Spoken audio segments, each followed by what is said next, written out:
আসসালামু আলাইকুম সুপ্রিয় দর্শক, কেমন আছেন সবাই? চলে আসলাম নতুন একটা রেসিপি নিয়ে। আজকে আমি আপনাদের দেখাবো চানাচুর দিয়ে ঝাল কেক রেসিপি। প্রথমে আমি 4টা 10 টাকা দামের চানাচুর নিয়েছি। এই চানাচুরগুলো এখন আমি ব্লেন্ডারে ব্লেন্ড করে নিব, মানে একদম গুঁড়ো করে নিব। সবগুলো গুঁড়ো করে নেওয়া আমার হয়ে গেছে। এখানে আমি 2টো ডিম নিব এবং একটা স্বাদে ম্যাজিক পাউডার নিয়েছি। ডিম দুটো আমি ভেঙে নিলাম।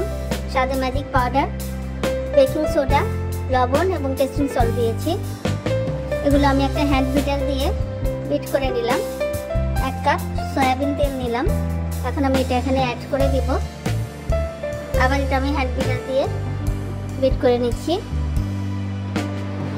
এখন এখানে আমি আস্তে আস্তে করে চানাচুর যে গুঁড়ো করে রেখেছিলাম সেগুলো দিয়ে দিচ্ছি এবং আস্তে আস্তে করে আমি বিট করে নিচ্ছি।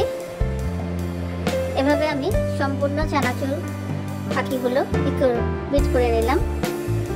এখন আমি এখানে 4 চা চামচ ময়দা অ্যাড করলাম এবং এখানে আমি একটা লিকুইড দুধ দিলাম 1/2 কাপ।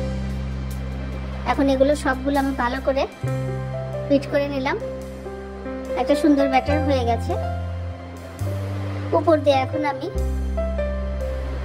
বিফ আর আলু দিয়ে দিব, টেস্টের জন্য দিয়ে দিয়েছি। সুন্দর করে সাজিয়ে নিয়েছি। এখন এর উপর দিয়ে আমি টমেটো সস দিয়ে দিব। এখন আমি এটা ঢাকনা ঢেকে চুলায় বসিয়ে দেব। আধা ঘন্টা ওয়েট করব।